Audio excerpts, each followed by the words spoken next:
the exciting thing is that I think hopefully there'll be an appetite to listen to what's possible, because the way it feels like hopefully there'll be an awakening, and we need to kind of almost not just go back to how we always did things, that there's an opportunity to do things in a new way.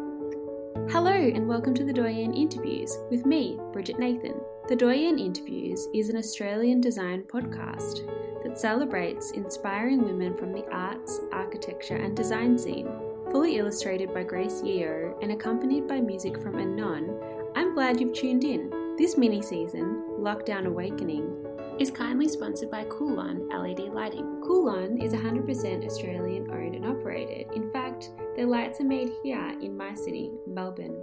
It's great to have Coolon on board. You'll hear a bit more about them these next few episodes. The Doyen Interviews acknowledges the traditional custodians of the land on which we're recording. We pay our respects to elders past, present and emerging, and recognise their continuing connection to land, water and community. Okay, so hello and welcome to our first guest, Clare Cousins. Clare is an infamous Melbourne architect, and as many of us are currently living, working and socialising from our homes, I thought it would be interesting to discuss her thoughts on home, what it means to her and how it's changing. So Clare, welcome. Thanks for joining us today. How are you going at the moment? Thanks for having me, Bridget. Nice to be here. Yeah, I think we're in maybe roughly week 6 of working from home arrangement. We were kind of looking to move fairly early. I think we all moved, all of our office moved home a week or so before the compulsory shutdown. But no, I think it's going really well. There's certainly some challenges, particularly when it comes to design. It's never as easy to do that remotely and not sitting physically with people. But the office, we're really lucky that we've got enough, certainly got enough work to keep us busy. I think I'm certainly enjoying not having to do the commute each morning, and it's a different kind of pace, really. So, making the most of it, while it's not ideal for everybody, but there's some upsides. Yeah, there definitely are a lot of upsides, not having to do the commute to work. How have you been communicating with each other? You mentioned the design process. How has that been? I think, pretty much everyone most people took computers home just because they weren't sort of set up to from home. They might have had an iPad or a laptop, but and quite a few people took their desk chair. So it was really important that people felt really comfortable, which was good, so that they could feel, I think what's challenging is, when you do live in a small apartment, how do you find that space to work all day and also share a space with other people that you might live with and have enough, a zone, and then also when you finish work for the day that you don't feel like you're constantly surrounded by all your work things. But no, it's been working really well. We kind of do a morning 9 a.m. Zoom. I think it's good, certainly good discipline for me to make sure I'm at the computer after I've made sure my kids are set up for working from home, so or schooling from home. So I'm often a couple of minutes late, just making sure that that's all running. But it's a really nice, I think in a way it's a bit more of a mental health check. It's a nice way for us to all touch base with each other for 10, 15 minutes in the morning. Not that generally much has happened overnight because everyone's lives are pretty quiet at the moment. But it's a nice quick way of working through, who's working on what, who needs help with this. And I think on a Monday lunchtime we have a kind of quiz that someone hosts, so there's something that we do in the office that the guys often do anyway with the newspaper at lunchtime. So we've tried to keep that tradition up. And then on a Friday at 5, we have our kind of knockoff drinks, which normally goes for half an hour to an hour, where people are just, we're still sitting in front of our Zoom, in front of our cameras. But no, I think it's working well. I mean, we did actually end up introducing a couple of, we created an office Slack channel, which is good, which has been good to share more informal conversations, I think, within the office and share photos.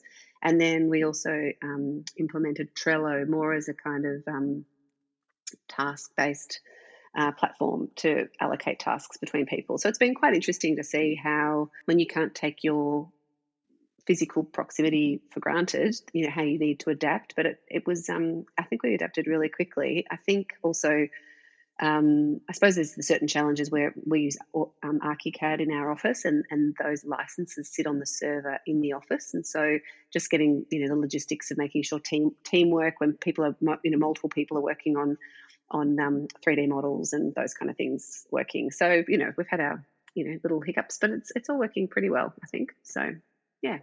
Oh, Lots of photographing yellow trace and emailing photographs and sketches and then the odd bit of FaceTime when you're trying to point to a drawing on your phone and FaceTiming. But I think there's certainly, you lose a bit of the efficiencies. It's kind of can be a little frustrating sometimes when you're trying to work through a design with people. Yeah. But anyway, it's a point in our lives, and I think we've just got to go with it. And I think there's a lot of learnings that we can take from the experience. And I think we've also got to, I suppose I am always trying to be, optimistic and look at the positives of these situations and the way that it perhaps has kind of slowed us down. I think life, particularly I've felt for me over the last couple of years, has been really hectic and full on. And I think I've really kind of relished the quiet and the slowness that's come with the time that we're in. And even though I'm kind of working, 8, 9, 10-hour days sitting in the one spot, which is not obviously good physically, but I'm kind of enjoying that. The mornings, I'm going for a walk in the morning with my kids, and then, then there's no commute home in the afternoon, and then we're cooking a lot more. And I think that kind of intensive family time has also been really precious. So, yeah, I've noticed around the suburbs as well, there are a lot of families doing stuff together, and you see people going to the park, and there's a lot of really, even though it's a really tough time at the moment. So we sort of spoke about earlier before we started the recording. It's great to hear that you've got that positive attitude, because I think a lot of people probably feel quite similar in conversations I've been having with friends about how nice it is to just be in the one place and to cut out a lot of the things that we have in our life that we feel that we need. But then now that we're in this situation, you're sort of thinking, oh, did we really need that? Yeah, it's sort of like a bit of an introspective period. So for this podcast, it would be great to talk about your career. Clare Cousins architects do, a wealth of really amazing projects. So cultural, you've done some furniture design, multi-residential and commercial.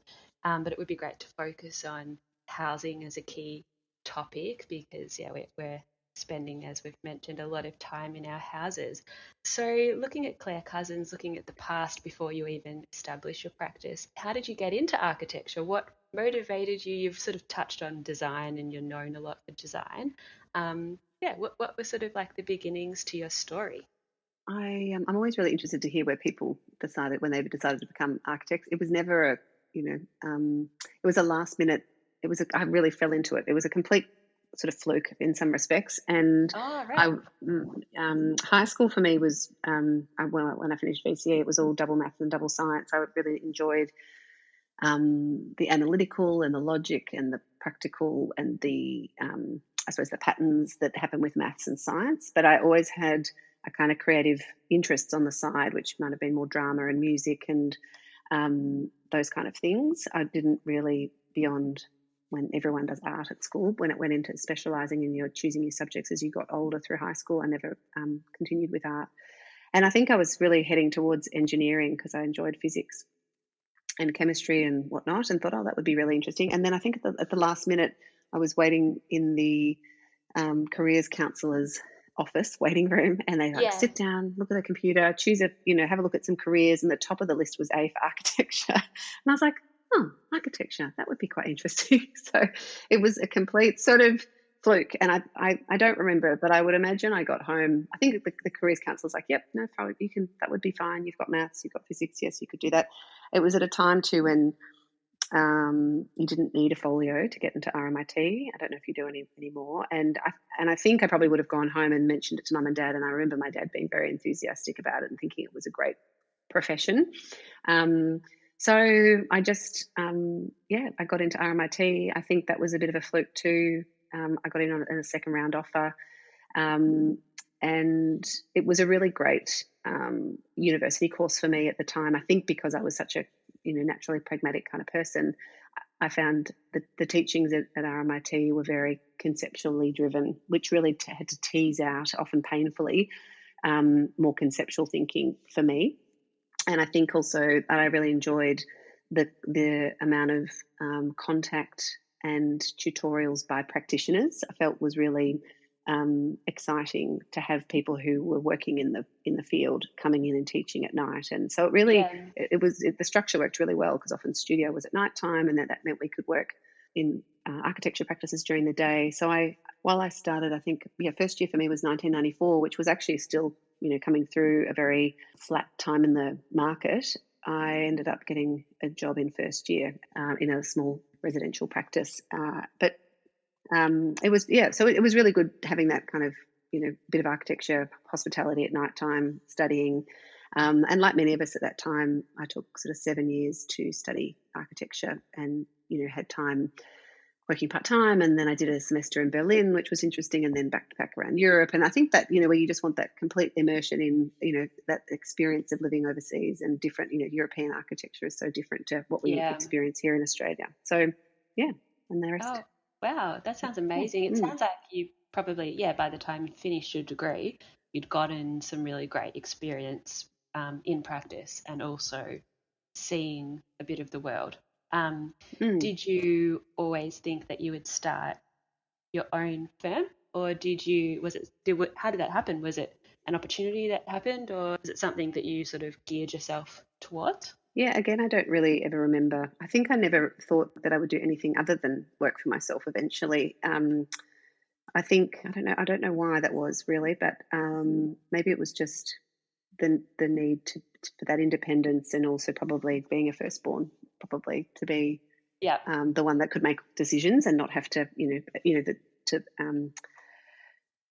to be making my own decisions, I suppose. But I really, that the experience that I worked for 3 different practices, and all very different, and all were small and medium practices, which I really enjoyed because of that, I suppose, intimacy of practice, but also the breadth that you gain from working in a small practice, that you see a lot. You're not kind of just focusing on sitting in a documentation team, and there's pros and cons in all the kinds of different practices Yeah. of what you can learn. But I was particularly attracted to those smaller practices. And so after graduation, I went and worked for Woodmarsh for 3 or 4 years, which was, a real baptism of fire, and working on some really interesting projects, mostly residential. And then I think I was 28 when I just decided that I wanted to sort of go out on my own. And there wasn't a kind of renovation offer, or project that I could kickstart the practice with. I just decided I'd had various people. I hadn't looked for work at all, but you get people along the way saying, "Oh, you're an architect, or a graduate. Can you draw me a kitchen, or can you, draw me out my bathroom, or help me with some finishes?" And I was always sort of someone that was not very good at saying no, and was always keen to, try something out and test it. So I had done dozens and dozens of kitchens and bathrooms, and so in a way, then when I started the practice, I had lots of people, it was all lots of tiny little jobs, but all word of mouth. And, eventually within, I think, the first year, I finally got 1 or 2 renovations, and it went from there. But I was reflecting, though, on it recently, how vastly different it was starting a practice in 2005 versus now, 15 years later. And just the fact that I didn't really have any friends. I've got, very lucky to have lots of, great friends and colleagues in the profession now, which is obviously what happens the older you get and the longer you've been working in the industry. But a lot of my friends worked for practices at the time, and so it was quite a lonely. I mean, not lonely as a bad thing, but there was no one to talk to about what I was doing. And I'm sure for years and years, for the first at least 2 or 3 years, I had no idea how to charge, for a project, because it was something that the practices that I'd worked at that was never transparent, or I was never part of that process. So I had no idea what to do, or how to charge, and or even just when things went wrong, or not even went wrong, but it's more when you face a challenge and how to deal with that. But then even we were dealing with fax machines, and I didn't have a website, and it was like, how do you win work? You've actually got to try and build something which will take a few years, then photograph it, then try and get it into a magazine. Wow. And that took another year, and so I think even after our first renovation, it probably took 3 years for it to, even if we were lucky enough to have it, our first house published in Vogue and in Houses magazine. Wow. Which was great. And then you sort of go, okay, well, let's now wait for the phone to ring, So it's a really funny process, because it was such a long lag. And whereas now there's this, it's fascinating that the immediacy, or even while you're working or designing on projects, the way that, and I love watching and seeing what friends and colleagues are doing in the industry in Australia or overseas, that you get to be part of the process of architecture much more. And I think the public often really enjoy that about people's, say, Instagram accounts, that you don't have to wait that long to be able to talk about what you're doing or what your services or offering is. And so I think it's really quite fascinating, that how vastly that's changed in the last 15 years. Do you think that that's impacted the way that you developed relationships with clients? Yeah, it absolutely was very much about building strong relationships. But for me, that's never changed. And I think that's one of the things I love most about the practice, or maybe architecture, that I find it a very social, personal process, or because it's very you are talking to people, and it takes a lot of listening, and the conversations, and really hearing what people are saying, because I think often it's looking for those little hidden gems in what makes someone tick, or what's important to somebody, or what's something that they don't like. And but building relationships, I think, I remember reflecting on it maybe in the first 5 years, that I remember thinking I could have drawn a kind of family tree of all of our projects, because they all came from word of mouth, because there was no other way of getting work. Architects don't traditionally advertise, or so it was literally, I could say, okay, that client came through that one, and then that one recommended me to this person. It was all of that kind of thing. And it was, and so, which I think is really nice. I mean, just because you've worked for someone doesn't mean you're going to be the right fit for their friend at the same time. But in the early years, that was, I suppose, how it kind of worked. And maybe that's much more apparent in domestic architecture and housing, because it is a relationship thing. And a bit like when, I don't know, someone's had a good electrician, they want to say, recommend them to their friend because they had a good experience. And I suppose the same went for us. But what's been really nice is that we've got clients that we've done for, and we were just looking at another potential site for them, that if it didn't come off, they didn't decide to buy the house, but it would have been our 5th project working with these clients over 10 years. And and they, we love working with them. They really enjoy the process.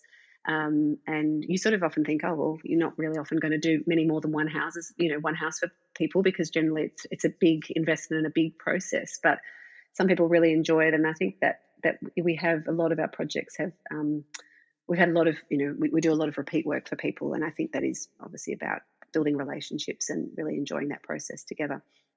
Yeah, I find that so interesting. Before I started working in architecture, I did a lot of work in set design, and it was a very similar sort of thing, but totally different scale and totally different stakes, I think, because I think when you're designing a house for someone, they're really putting a lot of trust in you, and a set design is just a completely different, it's a different thing. But what's similar is that, you don't apply to jobs, you just get a job, like one leads to another, leads to another, leads to another. So I find that really interesting. Well, because you truly sort of freelance often, aren't you, as a set designer? And so it is about relationships with directors or producers or whoever is. I imagine that's how it would work. That it is about very much about relationships, because each project they need to assemble a new, I suppose, crew of people to work on productions. And it's sort of like, I'm sure this has come up in your work. It's sort of like you might meet someone and you'll have a discussion about something, and then you sort of both remember that. And so then later down the track, you might reference what happened there, but not necessarily in a really structured way. It just sort of comes out, and it's really nice that you've got that background relationship, because you're sort of building up this like bucket of ideas that might like come out. But I mean, your projects are amazing. How have you seen the actual types of residential projects that you've worked on? How have they changed over the years? Have you noticed some shifts in different needs that people have, or have you noticed that a lot of things come up all the time that sort of seem to be universal needs in a house, regardless of whether we're in COVID-19 or the GFC, or you're working on a small apartment and that's just the first time you've worked with that client? What things are the same, and what things have you noticed that have been changing? I think what's interesting is that if we find each project very different from another, while the pragmatic list of requirements, 2 or 3 bedrooms and living room and a kitchen and all those kind of programmatic requirements are often similar. Obviously, just different scales of houses depending on the scale of the occupants in the family. But I don't know. I mean, I suppose the key difference for us from when we started the practice to when we're working, the kind of projects we're on now is they've, in the early days, it was always renovations. It took us quite a long time, maybe 6, 7, 8, 9 years before we got to do a new house. Right. But and we probably do more new houses. I'm probably 50-50 now. But I think, and maybe that was because, I don't know, I suppose that's one of the really interesting things about Melbourne is that we were doing a lot of houses in inner Melbourne, which typically have there's a lot of period houses, which obviously need retaining, and we really enjoy working with the adaptation of period houses. But the key change probably is that our projects have got slightly bigger. We used to work on smaller budgets and smaller projects, and I suppose as you become more established, people have faith in you to or approach you for bigger projects. And while we like working on small, nimble little projects, you get to a time, a point in your practice where it just is no longer financially viable to Right. to work on a $400,000 renovation. As much as we would love to, you just end up having to run too many of them, or there's not enough time to do that. But Right. but I think between jobs or between different projects, because we always see each of our projects are very much a reflection of our clients, and so therefore they're often very different from one another, because there's 2 actually that we did at the same time. Happened to design them at the same time. They were built by the same builder, which was kind of a coincidence, and that they were only a suburb away from each other. One was in Northcote or Westgarth, and one was in North Fitzroy, and they couldn't be more different from each other. One's called Gable House, so it's a addition at the back of a white gable fronted weatherboard on a really interesting double block, but really shallow, so quite a square block in a little narrow street in North Fitzroy. Yeah. And it's kind of light and bright and very much engaged with its garden and the neighbourhood. And then the one in Westgarth, which is called Rail House, is this kind of austere concrete block, black stained timber, very bunker-like, secure and really very private house, because it's abutting the train line. It's right next to, it's connected to the train line. And it was really this exploration of using, building a new house on a very difficult kind of wedge-shaped block of land. The client was very much interested in privacy and sanctuary and retreat from the street. And so I suppose what was really interesting is to sort of see those 2 projects, which were built at the same time, designed at the same time, but just very different clients and very different briefs. You end up with very different outcome projects. And I suppose that's the other thing that we really enjoy is that no 2 projects are the same. And even 15 years later, we find every project is an opportunity to really test or explore new things. And we're always feeling like every day I sort of feel like I learn new things. So there's never that, you never know everything. There's always something around the corner that you haven't tested before or experienced before. And I think that keeps things fresh and I think exciting as well. Yeah. And do you also find working with clients that where ideas come from, and talking about your design process and the challenges at the moment with COVID-19, do you find that ideas for your designs have come from like a multitude of places? They could come from the client, they could come from you, they could come from, inspirations of projects, precedents overseas. Has that been quite varied as well? Yeah, I think so. I think there's a project a house we're doing at the moment in Dramana. It's a permanent house, or it's someone's permanent house, even though it's in a sort of coastal town, Victoria. And Yeah.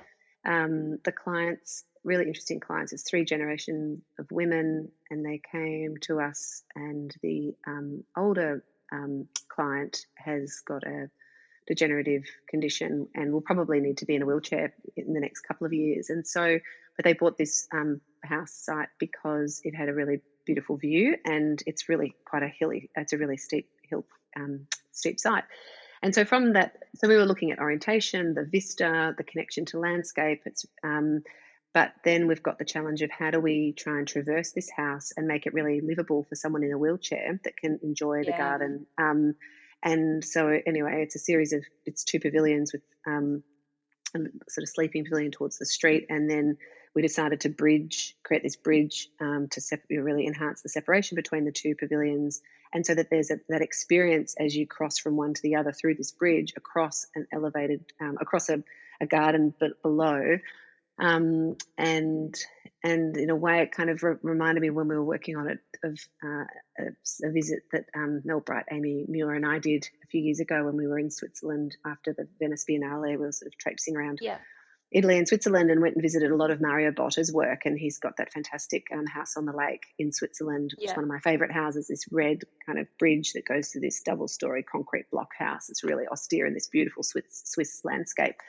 And so you kind of have, and you don't want to be doing projects that then are, a copy of somebody else's, but there's just these, there's times where you go, oh, that was a really interesting spatial experience, and I suppose what we're doing with this new project is it's different, but it might be that experience, or it might be one of landscape. And so the color palette, we've been looking at plants, and so that the bridge will be pink with pink rubber on the floor, so and because the client said that was her favorite color, and that she wanted a bathroom that can accommodate her physical needs, but it doesn't want to look like a a bathroom that has all sort of safety rails. And so I don't know, I think for us that they're the projects that have had physical constraints of the site and challenges, but that we find the most exciting because we love the I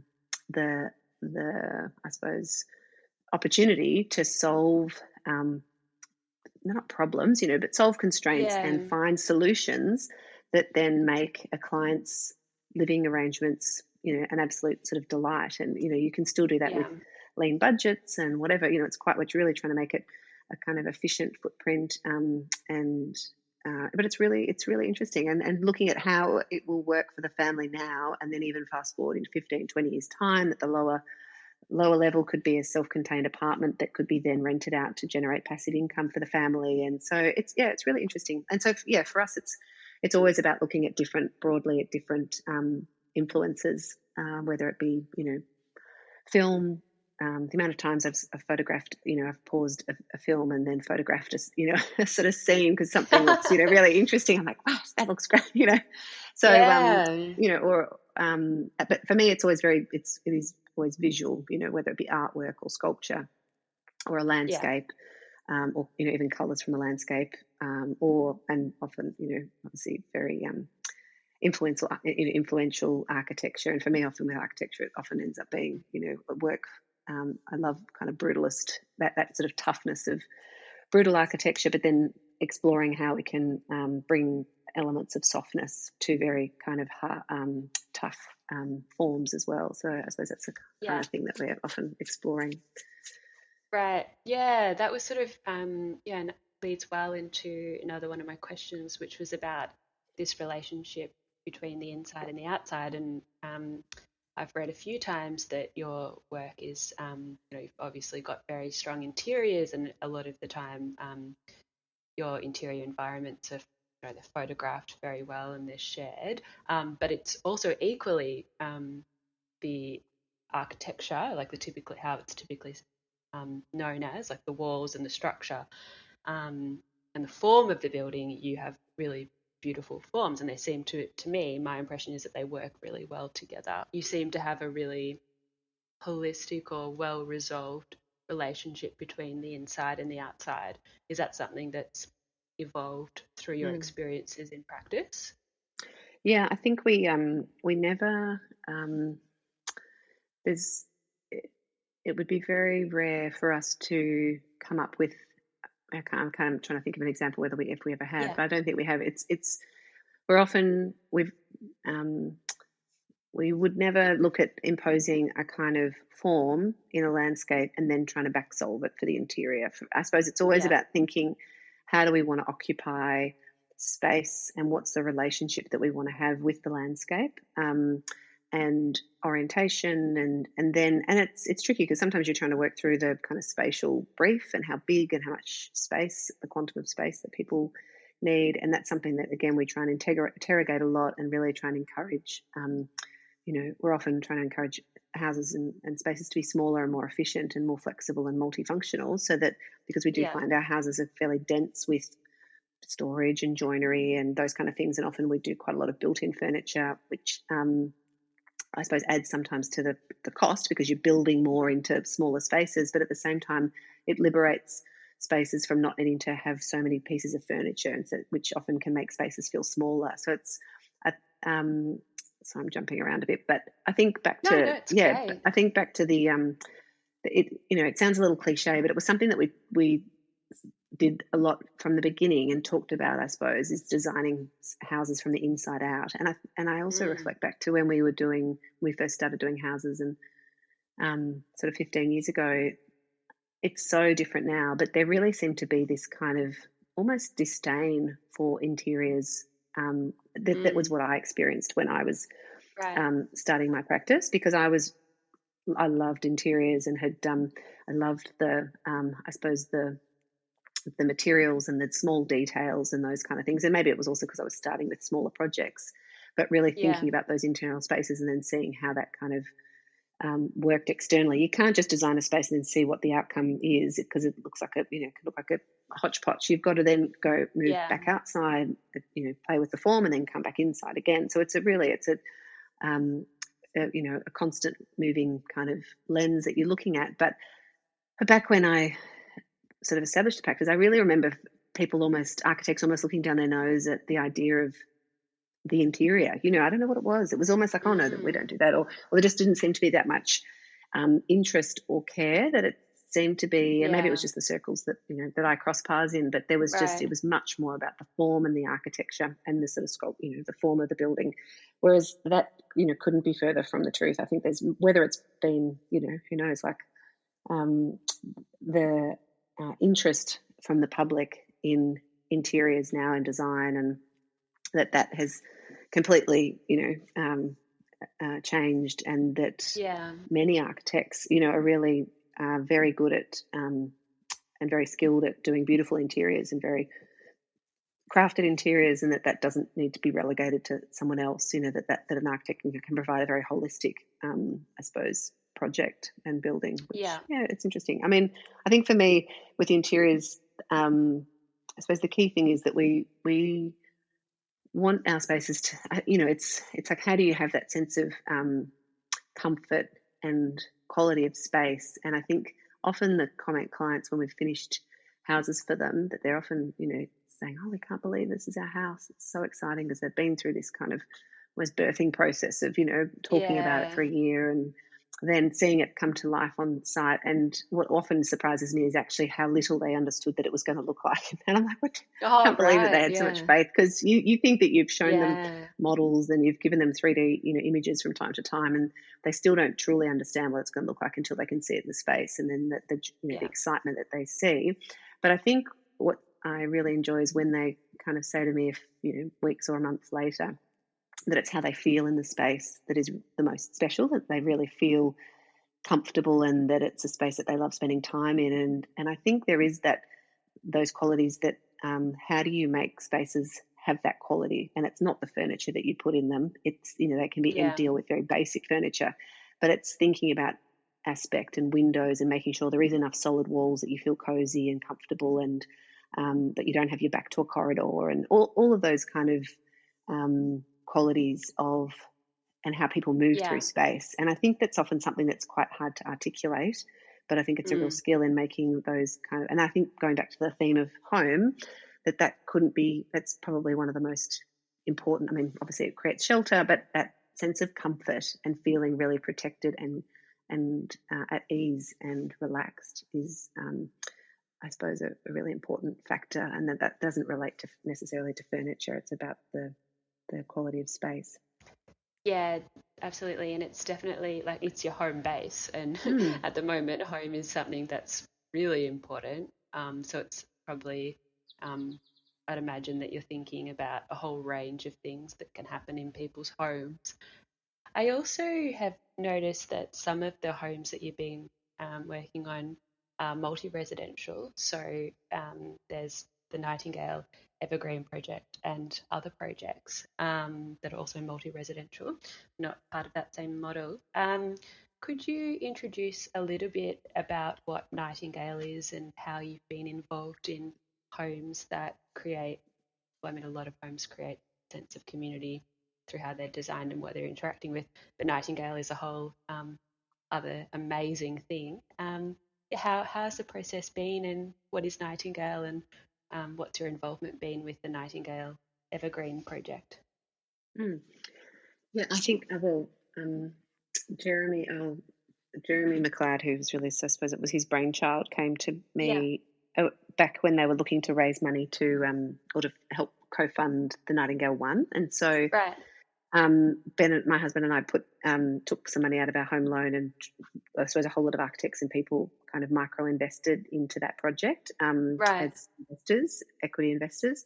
And it was really, I suppose, the intrigue for me, or the interest was that I was fairly, I don't know, disenfranchised about the current offering of apartments in Australia, or in Melbourne Right. in particular, and the kind of buildings that were being built. And after the success of the Commons, which Breathe Architecture designed, they wanted to capitalise on that, or not capitalise on it, but leverage that and do it again, because there was so much interest in Right. it, and Yeah.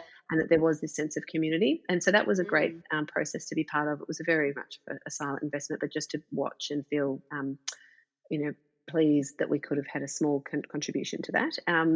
And so then, while that was all sort of ticking along, Jeremy was keen for other architects who had been part of that to do a building as well, or do a Nightingale project. And so 6 Degrees went and did the one that's now finished in Fairfield, and Andrew Maynard is doing one in Sydney Road. And then we were always called Nightingale 4, so we were going to be the fourth Right. one to come along. And it just took us, I think, 18 months. We were underbidder on a lot of sites and just couldn't quite crack to find the right site. Oh, right. And then finally, the Village site, which is in Duckett Street, a couple of blocks south of Nightingale 1 in Brunswick, that came about, which ended up being enough for 7. It's a whole collection. It was about 12 different titles, but it was going to suit 7 buildings, and so 7 architects ended up coming together. One, sadly, which was Wowowa's site, they ended up selling their site to Moreland City Council, so that Moreland's building now a big park with a whole lot of sites have consolidated. So that was a bit of a sad time to lose them, but a great benefit for the community, and our building abuts that new park. So it's us, Andrew Maynard, Kenny Nolan, Breathe Architecture, Hable, and then Architecture collaborating with Breathe on a community housing project.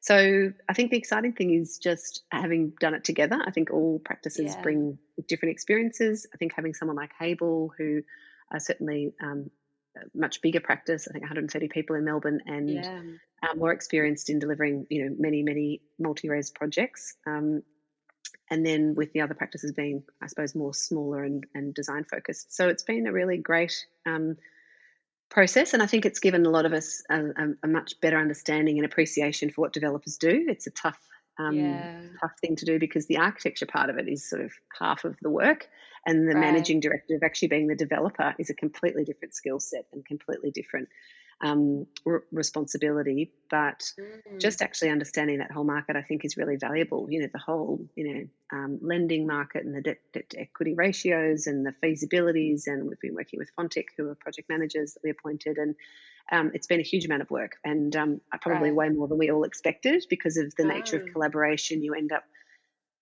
it's, if you were doing your own building, I think it would be far more straightforward, because you're not having to what's the word?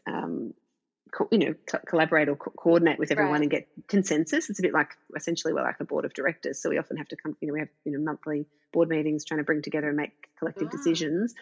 But I think part of the greatness has been that process of collaboration, and that we will have these public spaces and closing the road between the buildings to make this.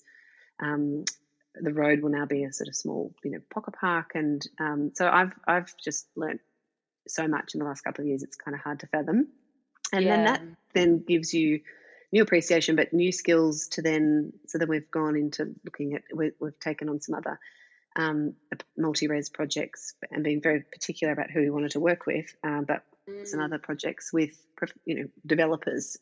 Yeah. But there's a kind of knowledge and a skill on top of the architecture that we can, or mindfulness in a way of the process that I think enhances our offering, I suppose, as architects, because I think too often, probably in many sectors or in many developments, the architect gets relegated and separated from the costing process, and they're like, oh, leave it to us, and the developer and the project managers and then the builders and in the procurement process sort of take over, and the architect is often not included in that.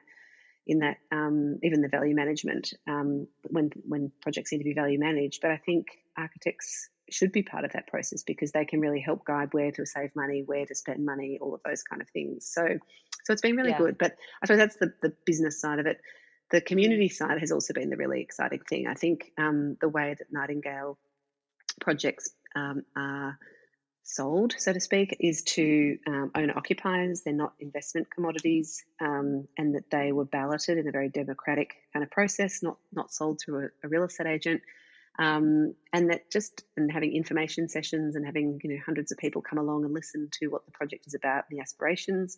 The whole idea is that they're very leanly built and focus heavily on sustainability and I suppose being a building community within the building, but also building community within the village, and then building community within the broader community. And so having this group of purchasers, we've got 27 apartments in our building, and that we were having meetings fairly regularly every month or so to kind of update them as to how it's going. There's a great sense of transparency on the process, and that there's this amazing amount of sort of buy-in and emotional connection to the process and the project because they've bought in and they're taken along, through the process to understand how it works. So it's been great, and we're finally under construction, and we'll be looking to, I think, finish late 2021 next year, which will be fantastic. So I can't wait. It's been a long time coming.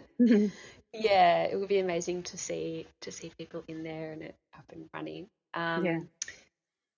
Thinking about your experiences on all of these different amazing housing projects. When you think about adaptation, what does that mean to you at the moment? I think it really, I suppose the situation really required us to be agile, both in our personal lives and professional lives, and being able to, I suppose, adjust quickly or, pivot, as they say. But I think certainly it's had a much more significant impact. I mean, I think it's certainly affected every single person globally, but it's also had a huge impact on a great proportion of society who it's affected because they just can't go to work anymore. Their jobs don't exist, or especially in friends in the hospitality industry and in performing arts, and there's just there's no work, and so that is devastating and I suppose scary times for people in those sectors. But I think, as we were kind of touching on earlier, there is I don't know. I feel like in a way there needed to be a form of disruption.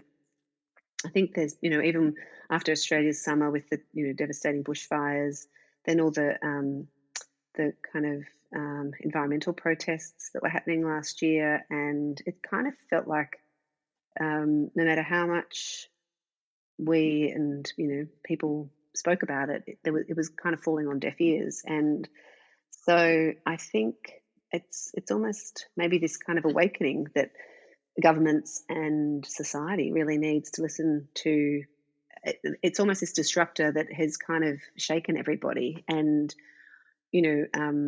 where it, and I don't know, maybe that's something that that we needed. To start not taking things for granted. Our personal freedoms and the availability of groceries and even that we all take for granted that we have jobs. And it's that kind of thing that our grandparents who lived through world wars and severe drought and all of those kind of things, that they had all experienced that. And I think we've certainly become this in general, a consumerist kind of society in our way that we live. And I think I'm sort of hopeful that this can be taken on as a kind of very challenging time, but hopefully looking at it optimistically for it to actually make people think differently. And also, I also think that, I know I certainly have lived, or have, the last couple of years have been incredibly busy. You sort of on this,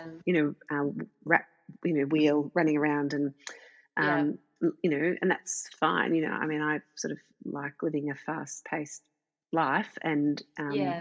busy practice, and lucky to be busy and love what I do, and then young kids and a family, and love catching up with friends, and then there's lots of functions and things Yeah. during the week. But at the same time, it's sort of, it's there's something really quite liberating about the slowness that the last 6 to 7 or so weeks have had, and that kind of enforced reflection, I think, and just actually, I don't know, I've never had so much time with my kids, and because I sort of had kids and went straight back to work, when they were babies, and so. And my mum's always like, "Oh, they're going to grow so fast. You're going to miss out on it." And it's like they're 9 and 12 now, and so in a way, I'm also blessed that they I don't have toddlers and babies trying to keep practicing and Yeah. working. I think some Oh, friends are it'd doing it be really very tough hard. with little kids. Yeah, so I don't know. I think we've just got to. I think I think I think this is also going to have a long economic impact, and it's going to be Yeah. tough for a lot of people. And so I don't underestimate that at all. And it's not that you can say, "Oh, this has been a good thing and we've needed it." It's been it's devastating for many people, but I do kind of think that sometimes you need these kind of disruptors for us to have a bit of a wake up call. Yeah. And I think Absolutely. it's good to see how people can adapt and adjust. And in a way, even in the workplace, I think there's a lot of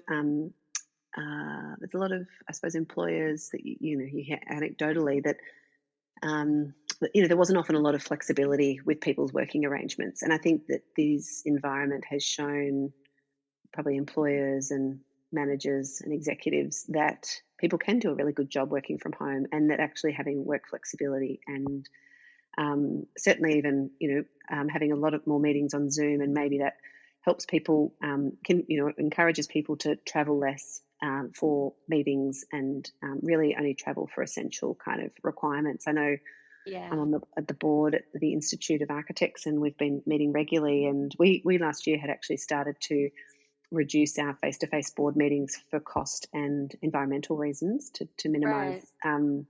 you know carbon emissions from flying to Sydney or people flying to Melbourne to Yeah. meet.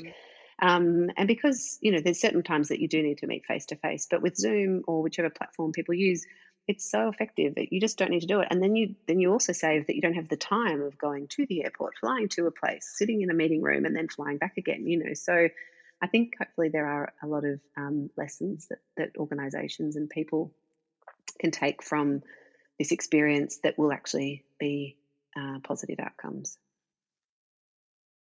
I think it's been very interesting to see how it's almost like there's a lot of things going on at the moment. Like, in one sense, we're all using technology a lot, but we were using technology a lot before. But now it seems like, well, the way my friends are using it, it's people are perhaps being a bit more mindful about things, and it has slowed down the pace. So, for example, you might be on a chat, but now it might be a planned chat, so you can sort of work out where you're going to be, and we're sort of more prepared for the fact that we're living in that way, so we can make it work. It sort of feels like COVID has, yeah, been a bit of a push to get people to use technology, but maybe to use technology in a way that's better supportive of our lives. Mm. So, yeah, I'm really interested to see how that all sort of pans out. Mm. I mean, you're such an you're such a great person to interview, because there's so many things that I could ask you about. I mean, there's obviously you were the president of the Australian Institute of Architects last year, which I'm sure entailed a lot of things. You're also, a leading female architect, so there's many questions I could ask there. What do you think are some of the things that are going to be important in architecture as we sort of leave this COVID-19 situation? Or what are the things that you're focusing on in your own practice that maybe you were already focusing on? Like, what does the future sort of look like for Clare Cousins Architects? I think I certainly think from my experience and work with Nightingale Housing, and then Yeah, also the role with the Institute, which is national yeah, president, sort of a 3 year. It's a 1 year position, but you do a year before and a year after, as coming right. in, elect president elect and then immediate pass. So it does go for kind of 3 years. But it really opened my eyes to. I suppose it really cemented. I was always very interested in always interested in looking broadly at the profession and what architects do beyond, I suppose, their own practice. But it I suppose, honed that focus because I was looking much more, holistically at the profession. It's very easy when I think you work in your own practice. It can be quite all-consuming, and it's very easy to get very focused and not nasal gaze, but it's Right. a consuming Yeah. profession, and so it's very easy to be constantly working for your clients and looking after your team, and you get it's whereas I found by taking on this role, it was a huge amount of time, but I found I learned so much, and just you look so much more broadly, and you're talking to politicians and you're talking to policymakers and other associated Yeah. allied industries, and so looking at all the challenges that we have with affordable housing and all those things. So it's so broad. So it really did, I think, over the last 3 or 4 years, has kind of cemented for me the importance of every project that I take on. While we love doing houses and we'll continue to do one-off houses for clients, but that there needs to be a kind of really, I suppose, social focus, ideally, on the other many of the projects that we take on. And I think just because I don't know, I think maybe it's also because then we can feel like we can bring good design to more people, and that and design doesn't have to, good design doesn't have to have a big price tag attached to it. And I think that the other thing is that I suppose, but letting people know that architects don't just design buildings. I think that architects we're really good problem solvers and design thinkers, and that can be used for good in so many ways. And I suppose the presidency's, open doors where I've been invited to sit on, I suppose, government panels now and things that can be, that are having an impact on, I suppose, city making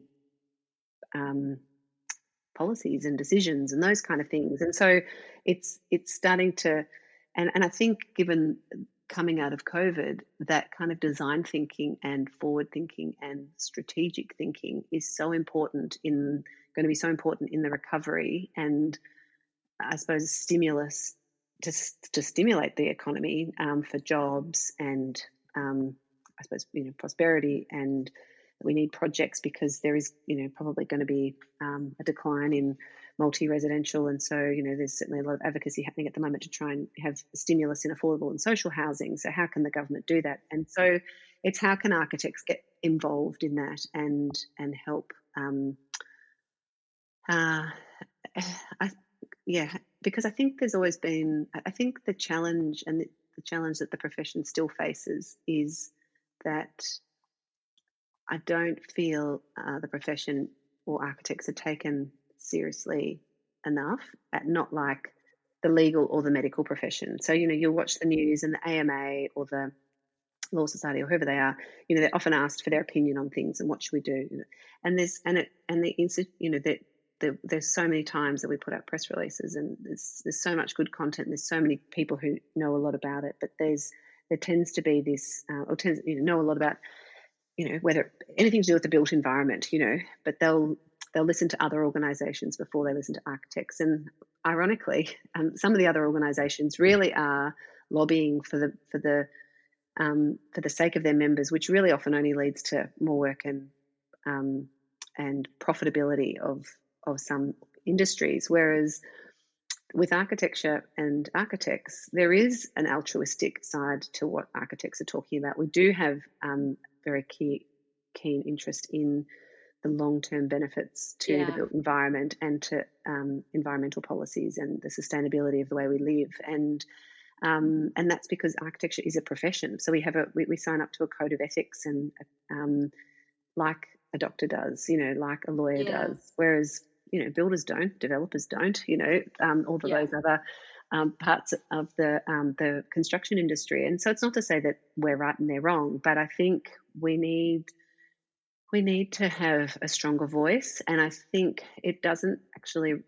We shouldn't sit back and wait for others to do that. And I think that's in a way what someone like Jeremy McLeod from Breathe Architecture has done with Nightingale, because he's a visionary. He just decided that he was going to do this thing, and he's done it and is doing it and is influencing in many different ways, because he just decided he wanted to be a disruptor and change and offer a new way of a new housing offering in the Melbourne market, Yeah. and that just didn't happen. And so it kind of shows the power that one person can have, and that if we had more people that do want to be disruptive for positive, I think that that's really exciting. And I think one person can make a big difference. And Yeah. so I think and I think the other last thing is that architects really, I think often we think about traditional practicing architects. There's a lot of other ways that people who may have trained as an architect work,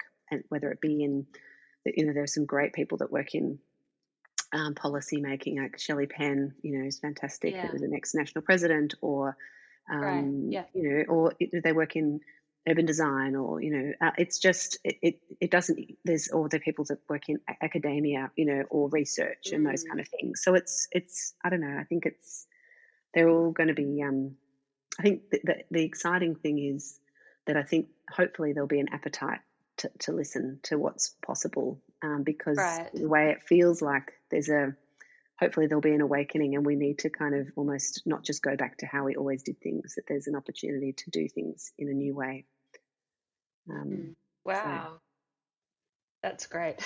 Very, very powerful things to hear, and I'm really grateful that I can share them. So thank you for your thoughts. To sort of finish up, so this podcast is obviously called the Doyen Interviews. I started it wanting to hear more from women, and to hear about different stories and how people got to where they are, just because I find it very interesting. But I found with a lot of my interviews, especially as I've gone on, that the topic of being a woman hasn't come up, just because we've been talking about so many other things.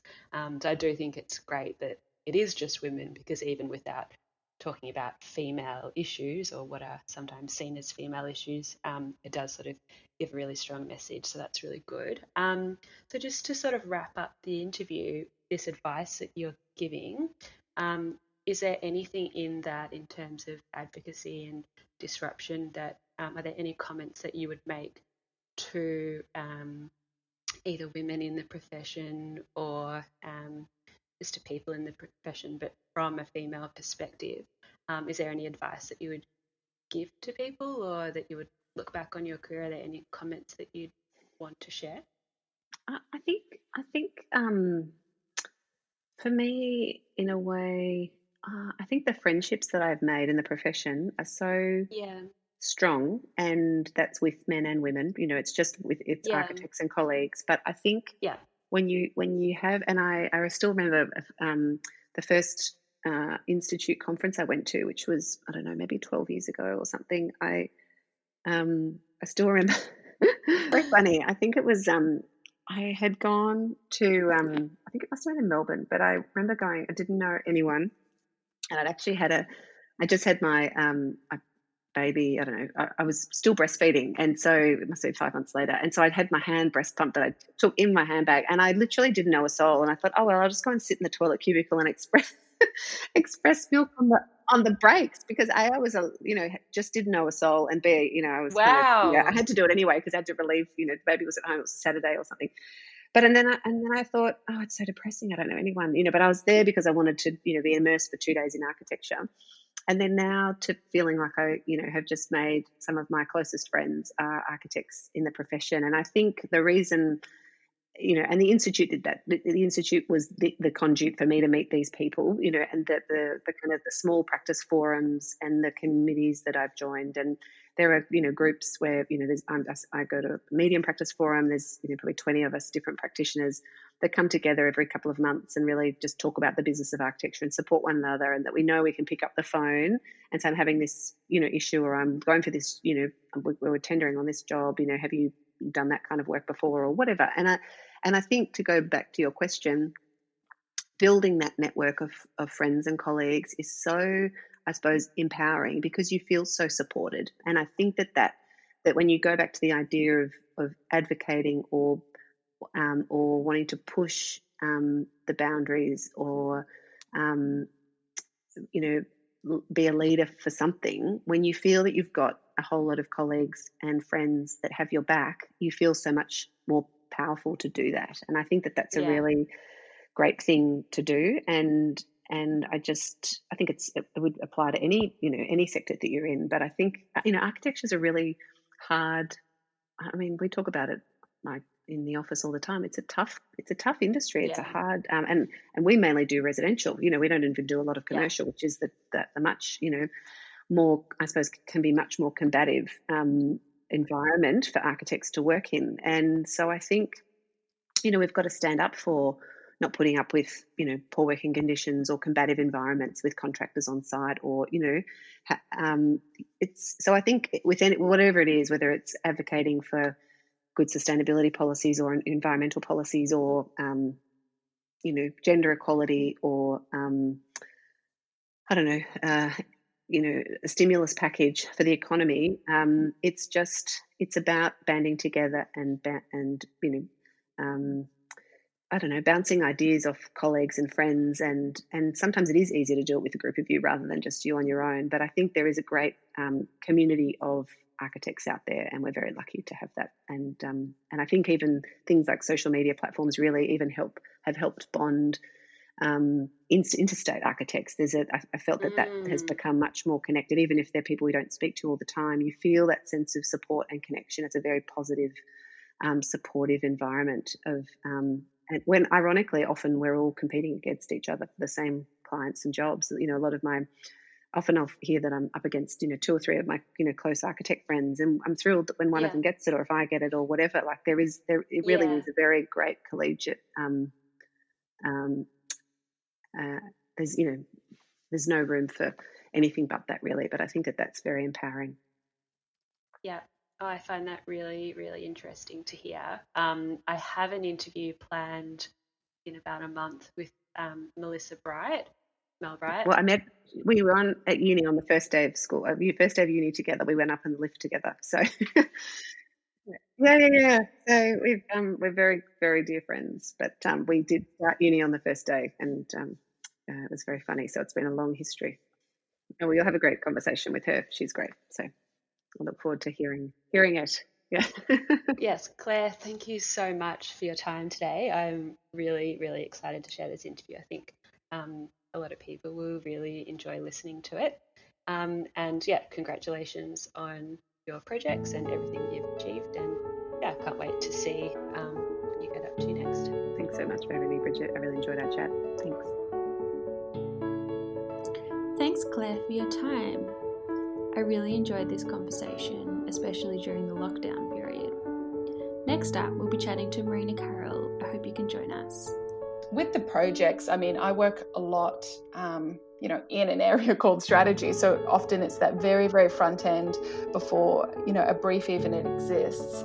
And that's actually something I really enjoy, is kind of creating a framework, or, even just a vision for something that doesn't even exist yet.